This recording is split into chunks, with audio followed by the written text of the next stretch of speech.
Ok, vamos a iniciar con la clase número 3 de apologética, así que vamos a compartir pantalla para poder avanzar en nuestro estudio. Entonces vamos a ver hoy básicamente la metodología que podríamos usar para nosotros presentar una defensa de nuestra fe.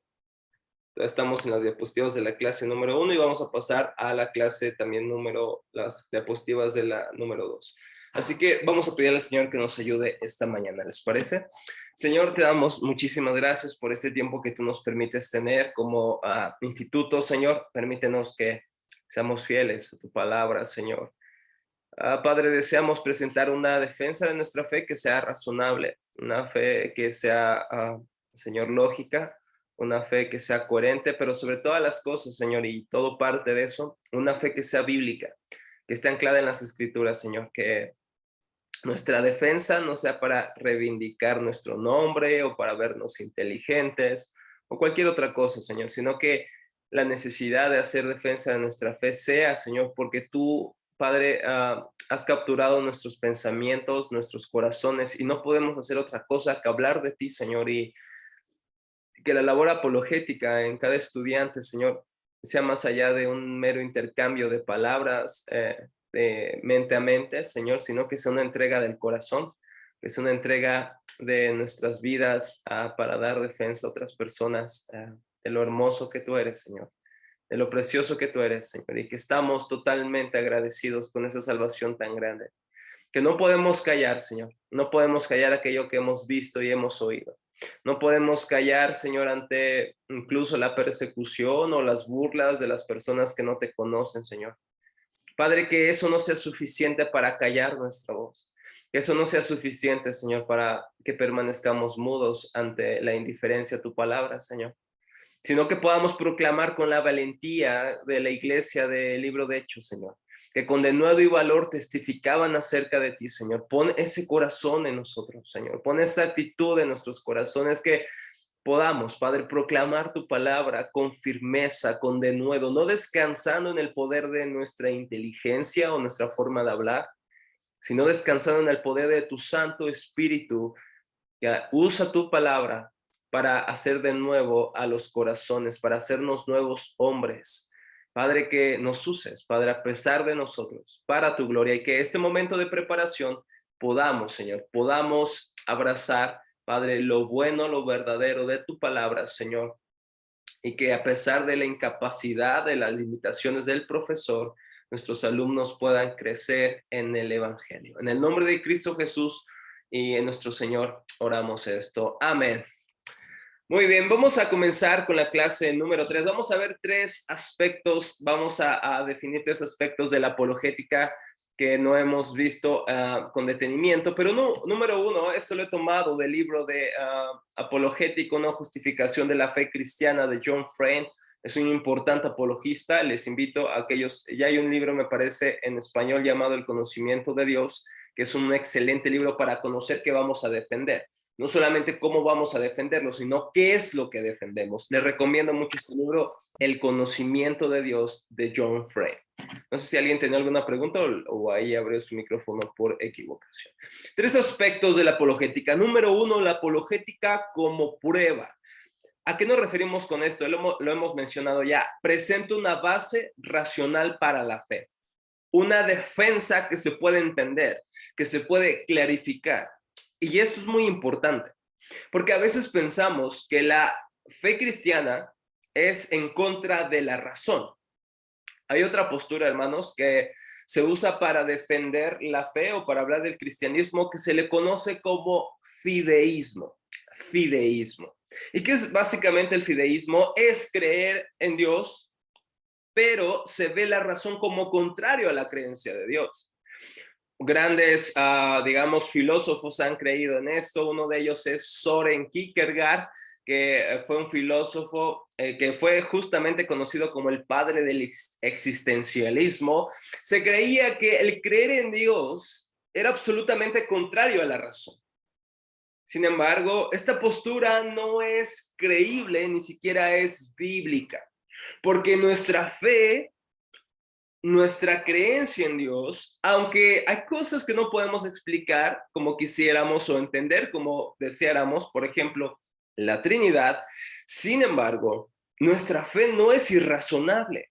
Como diría San Anselmo, nuestra fe busca razón, busca certeza. Nuestra fe, si es verdadera, entonces es que es lógica y es razonable.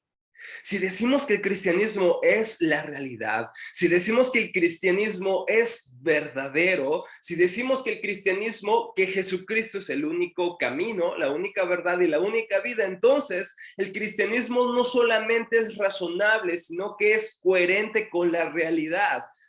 Por lo tanto, toda otra filosofía o sistema de pensamiento que trate de explicar la realidad aparte de Dios o aparte de la revelación de Dios en su palabra, no solamente es irrazonable, sino que es incoherente con la vida.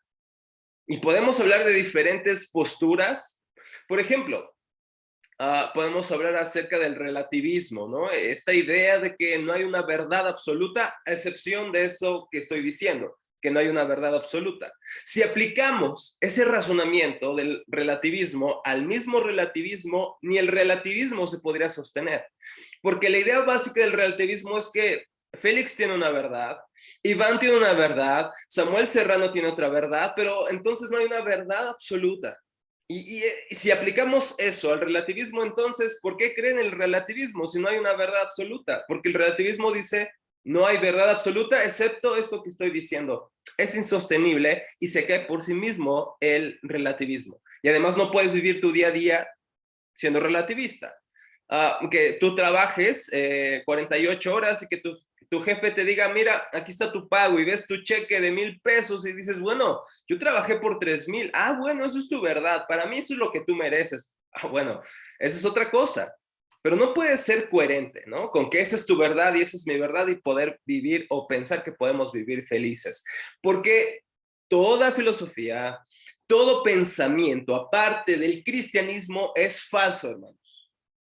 Eso suena muy dogmático, eso suena muy exclusivista, eso suena muy intolerante. No, no, no es intolerante, es que es la realidad. Fuera de Cristo no hay salvación, fuera del cristianismo, fuera de la palabra de Dios, no hay una realidad coherente y absoluta. Solamente Dios en Cristo es la verdad. Y eso quiere decir que incluso todas las demás religiones, el Islam, todas las religiones orientales, toda la nueva era, todas las demás religiones aparte de Cristo, aparte del cristianismo, es falso, no es coherente y no da respuestas satisfactorias a la vida. Entonces, la fe que tú tienes es una fe racional porque es la realidad, es la verdad. Y por lo tanto, si es la verdad, entonces es razonable y es lógica. ¿Por qué razón? Porque nuestro Dios es el creador de la razón. Porque nuestro Dios es el creador de la lógica. Porque nuestro Dios es el origen de todo lo creado. De él se desprende incluso nuestro razonamiento. Somos hechos a imagen y semejanza de Dios. Y si el hombre puede razonar, como decía Agustín y Tomás de Aquino, es porque Dios así lo ha querido. Es porque Dios ha puesto razón en nuestros corazones, en nuestras mentes, han sido capaces o son capaces de deducir cosas de la naturaleza, de deducir cosas de la religión y poder decir esto es coherente, es lógico y pensar en eso. Esto no puede ser creado del azar, ¿estamos de acuerdo? La evolución o el azar, el sinsentido, puede crear personas con razón, puede crear personas con el uso de la lógica, puede crear personas que se preguntan de su existencia. Esto puede provenir de una explosión sin sentido o sin un agente inteligente o sin un creador que intencionalmente nos creó así. O esto es producto de un accidente o del azar. Creer en el azar, creer en la evolución, creer en todas estas posturas es incoherente con la naturaleza misma del ser humano, que somos seres racionales, somos seres que buscan sentido a la vida. El cristianismo es la única base para la razón, mis hermanos. Sin Dios no habría capacidad de razonamiento, porque Dios nos creó a su imagen y semejanza.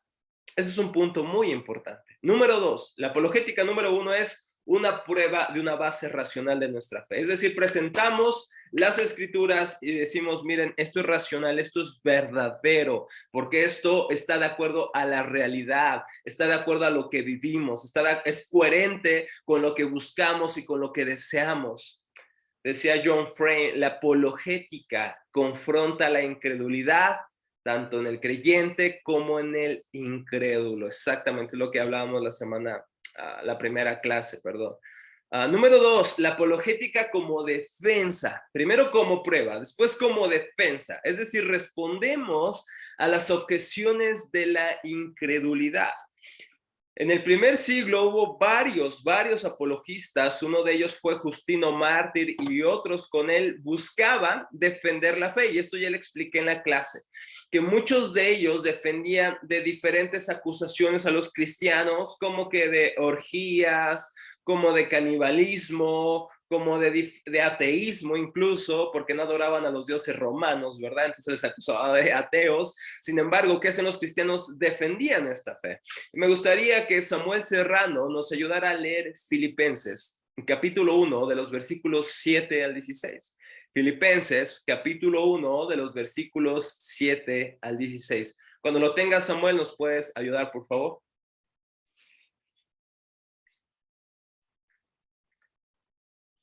Si estás por ahí, Samuel.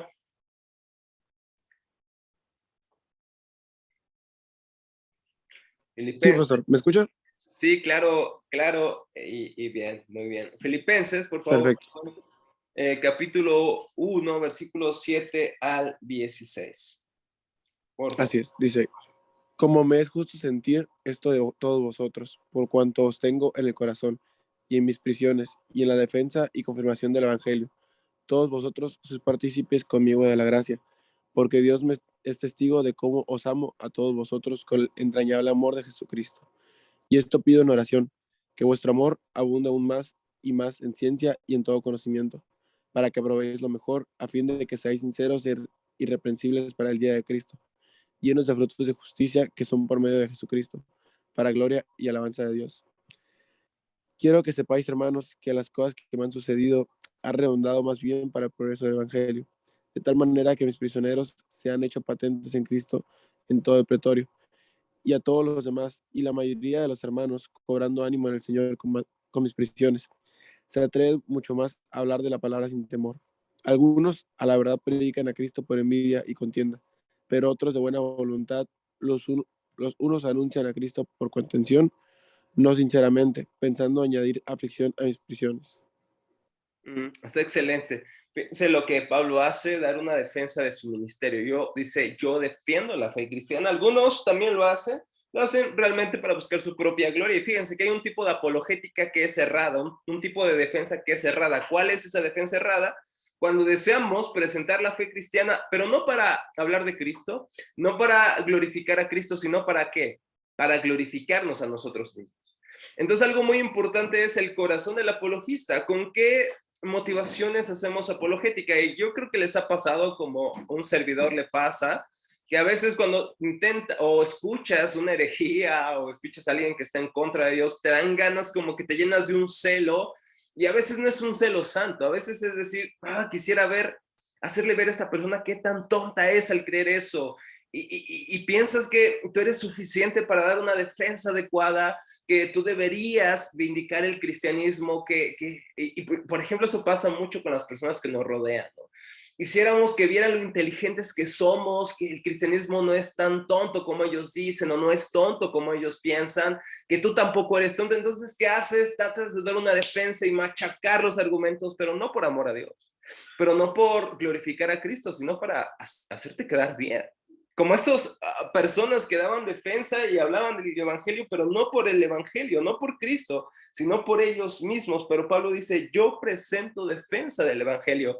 A pesar de mí, a pesar de que yo sea prisionero, a pesar de que yo padezca, mi fe, el evangelio de Cristo es la defensa que yo tengo ante todas las objeciones que me ponen. Y no solamente eran sus palabras, era con su vida. Eso es muy importante, mis hermanos. Porque podemos tener muy buenos argumentos, muy buena defensa, Pero si nuestras vidas contradicen lo que decimos, ¿ustedes qué creen que van a creer las personas que nos escuchan, pero que nos ven contradiciendo eso que decimos? Eso es un estorbo para la apologética. Eso es un estorbo para el evangelio. Eso es un estorbo para las personas que nos escuchan. Cuando podemos hablar muy bien de nuestra fe, pero con nuestras mismas acciones, con nuestra misma vida, contradecimos aquello que decimos. Por lo tanto, mi hermano, algún asunto importante a recalcar siempre en la apologética es que es importante tener buenos argumentos, es importante conocer nuestra fe. Número 3, es importante vivir nuestra fe. Sabemos que no somos perfectos, sabemos que vamos a fallar muchas veces, sabemos que muchas veces vamos a tener que escuchar a otros, a nuestros pastores, a nuestros líderes, decir, oye, mira, tienes que poner cuidado en esta área, y gloria a Dios por la iglesia, pero mis hermanos, debemos buscar la gracia del Señor para vivir aquello que estamos proclamando, porque cuando las personas ven que eso que proclamamos, estamos viviendo lo contrario a eso, bueno, las personas van a decir, habla bien bonito, creo que su fe es muy interesante, pero mira cómo vive. No tengo ganas de escucharlo más. Nuestras vidas pueden ser un estorbo, hermanos. Nuestras vidas pueden, en lugar de exaltar a Cristo, ser motivo para que otros blasfemen de Cristo. Ah, mira cómo viven esos cristianos. Ah, mira cómo esta persona golpea a su esposa. Mira, dice que es cristiano, pero es machista.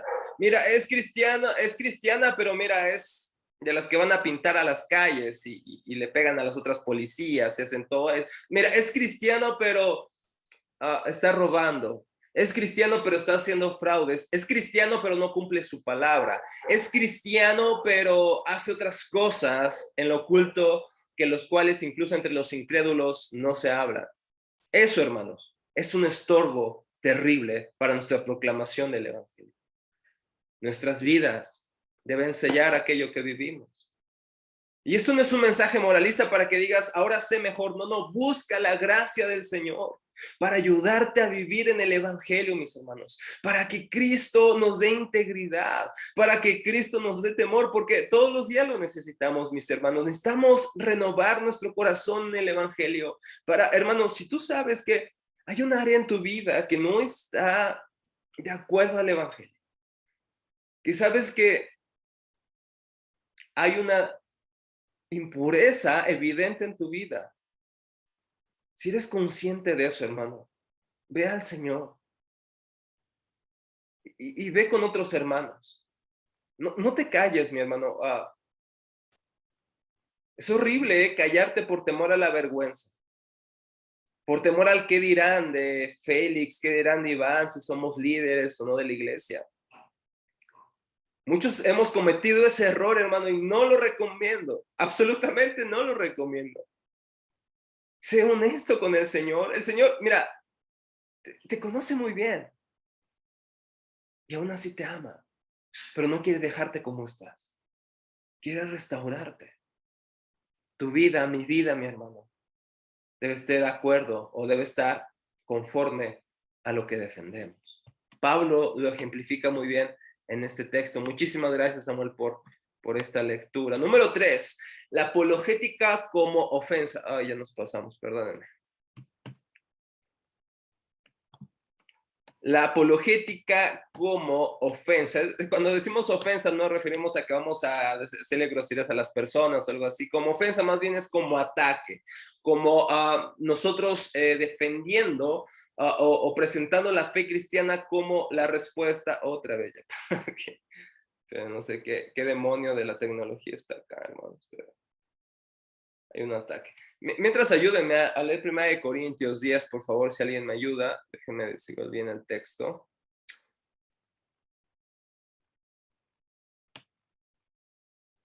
Primera de Corintios, por favor. No es 1 Corintios 10. Déjenme checar bien el texto. Sí es Corintios. ¿Qué versículo, Rafa? Ya tengo Corintios también, Rafa. Ok, muy bien. Qué eficaces los alumnos. Segunda de Corintios 10:5. A ver, hermanos, a ver, ¿cuál tienes? ¿El de 1 de Corintios 1:18? Ajá, Primera de Corintios 1:18. Ok, ¿me ayudas con ese, Eli? Y el 2:16, por favor. Primera de Corintios 1:18 y 2:16. Y Jero, ayúdame con Segunda de Corintios, que no está aquí en el texto en la pantalla, pero por favor nótenlo. Segunda de Corintios 10:5, por favor, Jero. Primero Eli, por favor. Dice, me explico, el mensaje de la cruz es una locura para los que se pierden.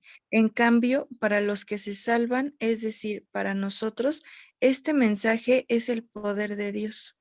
Ok, muy bien. ¿Tienes otra cita ahí en la presentación, Rafa? También quiero que la lea, es 2:16. Ajá, sí, por favor, ese también, Eli. ¿No saben que ustedes son el templo de Dios y el Espíritu de Dios habita en ustedes?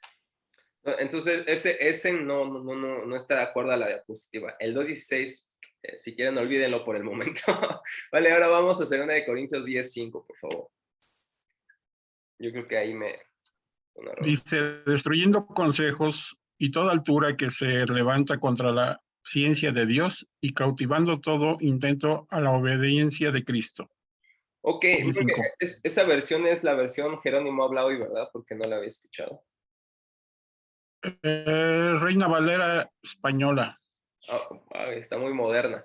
Pero, hermanos, ese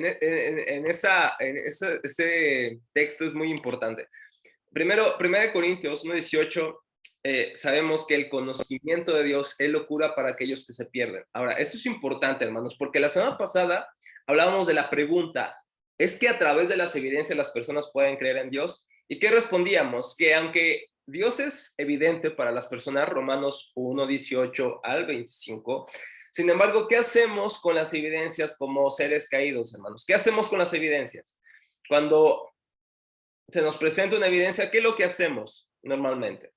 Sin Dios, en nuestra incredulidad. ¿Cuál es nuestra respuesta, Ramiro, ante la evidencia? La rechazamos. La rechazamos no por un tema de entendimiento, sino por un tema de corazón. Así es, así es. Entonces, ¿es clara para nosotros? Lo es, pero como dice Ramiro, la rechazamos no tanto porque no sea evidente, sino porque no deseamos a Dios, no deseamos que Él exista en nuestras vidas, no deseamos que Él sea el verdadero Dios, porque entonces ya no puedo vivir como yo quiero. El Salmo 14:1 lo decía, ¿no? El necio dice en su corazón, no hay Dios. No es en su mente que concluye esto, es en su corazón. La dinámica, el argumento es formado en el altar de nuestro corazón y en ese altar quitamos al Dios vivo y verdadero y ponemos cualquier otro Dios. No nos quedamos sin adorar.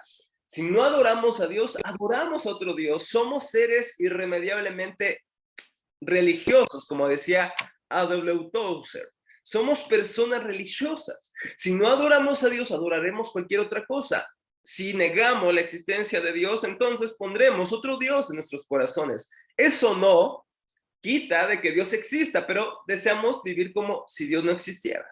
Entonces, aunque le presentes a un incrédulo de la evidencia, ¿qué va a decir? Sí, te puedo dar otra explicación.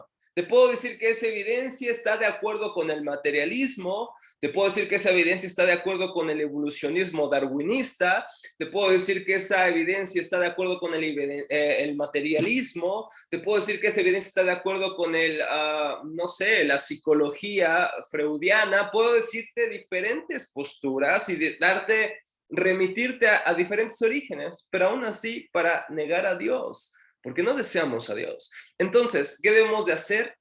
Presentar el evangelio, presentar el cristianismo, presentar a Cristo como lo único que le puede dar sentido a la vida.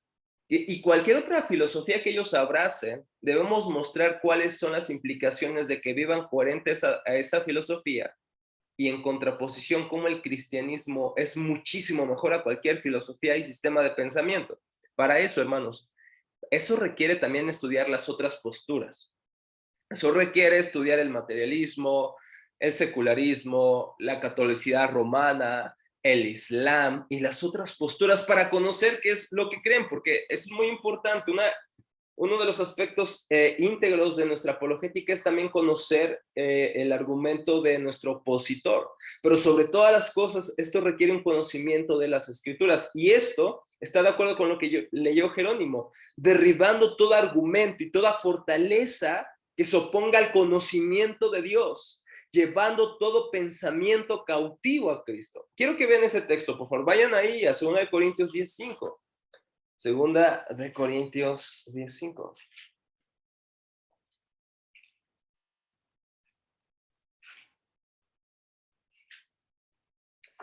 Dice, destruyendo especulaciones y todo razonamiento altivo que se levanta contra el conocimiento de Dios. A ver, dice, destrozando especulaciones y todo razonamiento altivo que se levanta en contra del conocimiento de Dios. Y creo que todos estamos conscientes que todo pensamiento que está lejos de Dios, que excluye a Dios, es un pensamiento que está errado y es un pensamiento que se cree mejor que Dios. Es decir, creemos que nuestros razonamientos son mejores que la explicación del mundo tomando en cuenta a Dios. Es lo que vimos en Romanos 1. El hombre se hace vano en sus razonamientos. Creemos que nuestros razonamientos, aparte de Dios, son mejores para explicar el mundo y la realidad, y eso no es cierto. ¿Y cuál es nuestro llamado? Destruir esas especulaciones, destruir esos argumentos que se levantan en contra del razonamiento de Cristo y poniendo todo pensamiento en cautiverio, en obediencia a Cristo. Es decir, tomar los argumentos del incrédulo y decir, a ver, este pensamiento que tú tienes es incoherente hasta que lo ves a la luz de Cristo. Sin Cristo, sin Dios, esto que tú tratas de explicar no tiene sentido. Vamos a tomar un ejemplo para que se entienda mejor esto. ¿Por qué respetar a una persona que no es del mismo color de piel que tú? A ver, es una pregunta que les hago. ¿Por qué respetar la dignidad de una persona que no es de tu mismo estatus social? ¿Por qué respetar la dignidad humana de una persona si no proviene o tiene el mismo intelecto que tú tienes? Pero voy a tomar el ejemplo del racismo. ¿Por qué respetar los derechos de una persona que es de color, por ejemplo? Díganme cómo responde el mundo ante esta pregunta.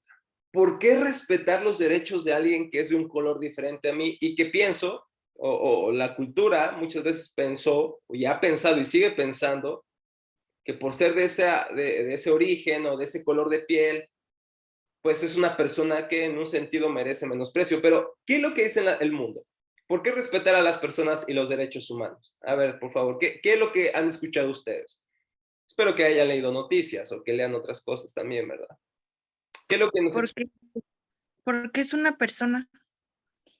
Uh-huh. O sea, el hecho de que sea una persona ya la engloba en que tiene derechos y obligaciones y la tienes que respetar. Eso es curioso. Sea como sea esa persona. ¿Mande? Eso es muy curioso, porque justamente si es persona, entonces la respeto, ¿no? Entonces yo no tengo derecho a venir y a matarla.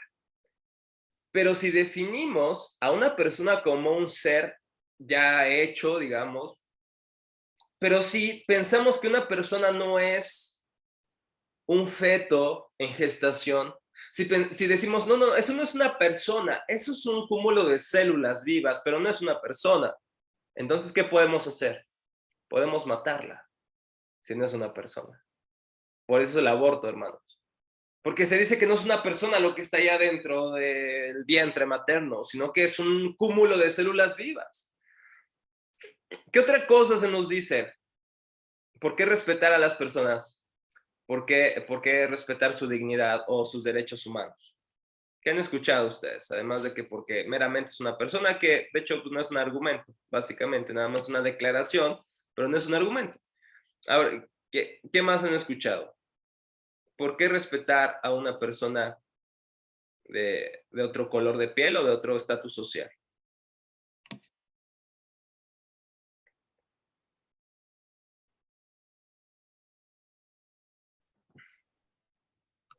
Yo creo que en el mundo es difícil hacernos respetar. Si no tuviéramos la palabra de Dios, difícilmente nos haríamos respetar unos a otros.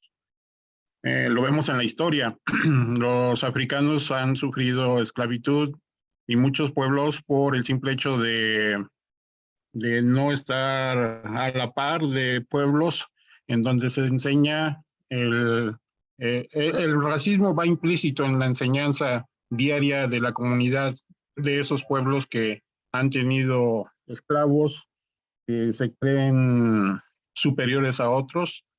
Eso pasa normalmente en el mundo, pero ya con la palabra de Dios ¿Por qué crees y que pase, ¿Ande? ¿Por qué crees que es algo natural en el género humano caído el adoptar la postura de que hay personas inferiores a mí si tienen ojos, si tienen boca, si tienen un corazón, si tienen un cerebro? ¿Por qué caemos en ese error del racismo? ¿Cuál creen que es el origen de eso? A ver, piensen también los demás. ¿Por qué se nos hace natural subestimar a las personas, infravalorarlas? ¿Por qué las vemos menores a nosotros? ¿Por qué es como algo natural? Porque eso sucede siempre, de verdad. Incluso ustedes que están aquí en el seminario están viendo a otros aquí en la pantalla y dicen, esa persona es medio ignorante, yo soy mejor. Y tendemos a desdeñar a las personas. ¿Por qué creen? Por nuestro egoísmo, ¿no? Porque siempre estamos como en esa parte de querernos sentir mejores que otros. Es como para vindicar nuestra gloria, ¿estás de acuerdo, Eli? Es como para decir, yo soy mejor, o sea, yo soy más guapo, yo soy más guapa, soy más inteligente. No, ¿qué más? ¿Qué otra razón? Félix, adelante. Sí, porque también hay una lucha de superioridad entre los seres humanos. Exactamente. A ver, por ejemplo, el tema del aborto. ¿Por qué se le hace? No voy a decir que sea fácil para una madre hacer esto, ¿eh? Yo creo que no hay ninguna madre que vaya a un centro abortista feliz y cantando aleluyas. No creo. Eso es una mentira. De hecho, hay evidencia que el trauma post-aborto es en su mayoría muy, muy atroz en las madres que hacen esto, incluyendo aunque abracen el feminismo radical. Pero el tema del aborto, ¿por qué una persona se atrevería a abortar a su hijo? Díganme alguna razón así, básica. A ver, no sé, alguien más. Iván, ¿por qué crees que una mujer, bueno, vamos a preguntarle a una mujer. Viridiana, ¿por qué crees que una mujer podría abortar a su niño, a su hijo, a su cúmulo de células vivas? Pues yo en mi postura pienso que sería por, ¿cómo se llama? Acción de una violación. Pienso que no sé. No, eso. Sí, implica este acto, ¿no? Y es un tema muy importante esto, Viridiana. La mayoría de abortos, el mínimo porcentaje es por violación. La mayoría no es por violación. Esto es un dato importante que debemos de considerar a la hora de platicar del aborto. Ahora, a pesar de que es una violación, es muy importante. ¿Qué postura vamos a tomar los cristianos? ¿Vamos a permitir que esta mujer aborte o vamos a fomentar la ayuda en la iglesia y nosotros mismos para que esta persona pueda tener su bebé y poder ayudarle en ese proceso, ¿no? Porque es un proceso traumático, ¿no? Vamos a decir, no pasa nada, olvídate de la violación. Es una tontería decir eso. Pero ¿cómo vamos a ayudar como iglesia en el acompañamiento de esta persona? Financieramente, en oración, en consejería, ¿cómo vamos a ayudar en esta persona? Pero la mayoría de abortos, mis hermanos, es una decisión del por qué yo quiero vivir mi vida. Yo no quiero que alguien más me estorbe. Yo no quiero que alguien venga y cambie mi vida, porque entonces eso implica que yo no voy a vivir igual, ya no voy a ir a quizá fiestas, bueno, que a algunos les vale, no tienen sus hijos, se los dejan a su mamá y hacen su vida como si no existiera su bebé, ¿no? Pero la idea de que ya voy a dejar de ser el centro. Incluso muchos, la verdad es que la mayoría de abortos es por falta de masculinidad también. El hombre se va, el hombre corre, porque ya no quiere que alguien estorbe su vida y sus planes, ya no quiere ser ese hombre libre, salvaje, forajido, ¿verdad? Porque sabe que un hijo implica muchas cosas. Entonces, el aborto, en última instancia, es la decisión de vivir para mí o vivir para un ser pequeño. Decido vivir para mí. Egoísmo. Y quiero que noten cómo las posturas no cristianas de vida son inconsistentes, son horribles y egoístas. Cuando tomamos en cuenta el cristianismo, ¿por qué, hermanos, respetar los derechos de un bebé, del no nacido? ¿Por qué respetar los derechos de una persona de color diferente a la de nosotros de piel? ¿Por qué respetar los derechos de una indígena? ¿Por qué respetar los derechos de otra persona diferente a nosotros? ¿Cuál es la respuesta del cristianismo? Para terminar, mis hermanos, ¿cuál es la respuesta del cristianismo ante ante la dignidad humana? ¿Qué dice el cristianismo respecto a esto, Iván Fernández? ¿Por qué debemos respetar a otras personas y también respetar sus derechos y privilegios? Bueno, yo creo que porque Dios nos ama a todos primeramente, porque todos somos diseño de Él, y porque no debemos de tener nadie pues más alto concepto, ¿no? De nosotros mismos que los demás. Exacto, ¿no? E incluso eso lo dice Pablo en Filipenses capítulo 2. No pienses mucho más alto de ti mismo. No pienses que eres mejor a los demás. Y la respuesta del cristiano, ¿cuál es? Porque así como tú eres un pecador, Cristo murió por ti, no porque eras genial, sino porque eras un pecador vil. Como decía Enrique Bremer, ayer lo escuchábamos, decía Enrique Bremer, porque Dios nos sacó de la basura. A todos, hermanos, a todos. Dios nos sacó de la basura del pecado y nos trajo a Él y nos reconcilió, no porque somos mejores, sino porque éramos lo vil y menospreciado del mundo. Dios decidió rescatarnos. No somos mejores que los demás. Pues Dios dice, ¿no, Rafa? ¿Sí? Ama a tu prójimo como te amas a ti mismo. Ahí está Dios manifestando que nosotros tenemos, nuestro egoísmo es exagerado con nosotros mismos. Por lo tanto, dice, ama a tu prójimo como te amas a ti mismo. Eso es, Jero. Exacto. Este mandamiento no es un mandamiento a que te ames más, ¿no? No dicen, ámate más, apréciate, valórate. No, no, no. Ya nos valoramos demasiado, ya nos amamos mucho. Somos tan egoístas que Dios dice, a ver, ama un poquito a los demás como tú te amas demasiado. O sea, quítate este amor de ti y dalo a estas personas. Ese es el mandamiento, es el corazón de este mandamiento. Ama a los demás como ya te amas mucho a ti. Nos amamos mucho, hermanos. Amamos mucho nuestra gloria, amamos mucho nuestra reputación. Somos egoístas. ¿Qué otra respuesta nos da el cristianismo ante la dignidad humana? ¿Qué otra respuesta nos da el cristianismo? ¿Por qué debemos respetar a los demás, hermano Ramiro, Cristina? ¿Por qué debemos respetar a los demás y respetar sus derechos, aunque no sean cristianos incluso, aunque no pertenezcan a tu iglesia, aunque no diezmen? Bueno, el fundamento principal, pues es el amor. Me parece que al concebir que somos todos iguales, obviamente podemos aplicar lo que dice Jero, bueno, lo que dice la Biblia, Claro. en el mandamiento de amarás a tu prójimo como a ti mismo. Pero antes tenemos que concebir que todos somos iguales y concebir que el amor que se derramó sobre tu persona se ha derramado sobre todos los demás. Entonces, yo creo que si podemos llegar a ese terreno, el amor, podemos hacer práctico este mandamiento de amar a tu prójimo como a ti mismo. Si no, va a ser imposible. Va a ser imposible porque la gente, tú la ves y dices, o sea, no hay manera de amar a esta persona.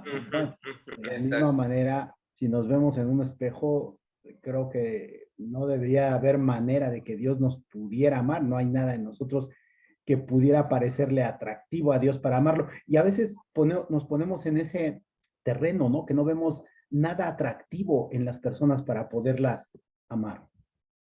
Y es que no hay nada atractivo, ¿estás de acuerdo, Jero? Ramiro, a menos que tener su amistad o estar con esas personas nos redunden para nuestro bien, ¿no? Si le sacamos algún provecho, pues ¿cómo no amar a esas personas pues que nos dan algo bueno, ¿no? Que nos significan una gratificación para nosotros. Pero humanamente... Bueno, eso ya no sería amor, ¿eh? Eso ya no sería amor. Sería un amor eros, ¿no? Sería un amor egoísta, ¿no? Si podemos hablar, sería un amor a nosotros mismos. ¿Estás de acuerdo, Ramiro? no sería un amor que se desprende. Y justamente como tú dices, Ramiro, no hay una coherencia lógica en amar a las personas sin Cristo, sin Dios. Además de todo lo que hemos dicho, están hechas a la imagen y semejanza de Dios. Eso es algo muy importante. A pesar de que no sean cristianas, son imago Deo, están hechos a la imagen y semejanza de Dios. Por ese simple hecho, estas personas merecen respeto, porque están hechos a la imagen de Dios. Fuera del cristianismo no hay una explicación coherente con la realidad, concisa y satisfactoria acerca de la dignidad humana. Así como vimos el ejemplo de la dignidad humana, a lo largo de estas clases veremos diferentes ejemplos de diferentes cosas para ver cómo el cristianismo nos da la respuesta adecuada a la realidad. Sin Cristo, sin Dios, no hay absolutamente una explicación lógica para el amor a las otras personas. Si abrazamos el evolucionismo, que básicamente una de sus premisas es la supervivencia del más fuerte, entonces no tendríamos derecho a amar a los más débiles, sino a deshacernos de ellos, como sucede en el aborto. ¿Estamos de acuerdo? Entonces solamente el cristianismo nos da una postura adecuada del amor hacia otras personas, la cual para Nietzsche era una debilidad. El amar a los débiles, a los pobres, el ser humildes, es una debilidad. El cristianismo es una virtud. Pero solamente es en Cristo, en el cristianismo, que esto tiene coherencia. Señor, te damos muchas gracias por este tiempo que nos has permitido vivir, Señor. Te damos gracias, Padre, porque tú nos das esta oportunidad de seguir conociéndote, Señor. Padre, que esto que hemos aprendido podamos analizarlo, reflexionarlo e interiorizarlo por la obra de tu Santo Espíritu. Te lo pido en el nombre de nuestro Señor Jesucristo. Amén y amén.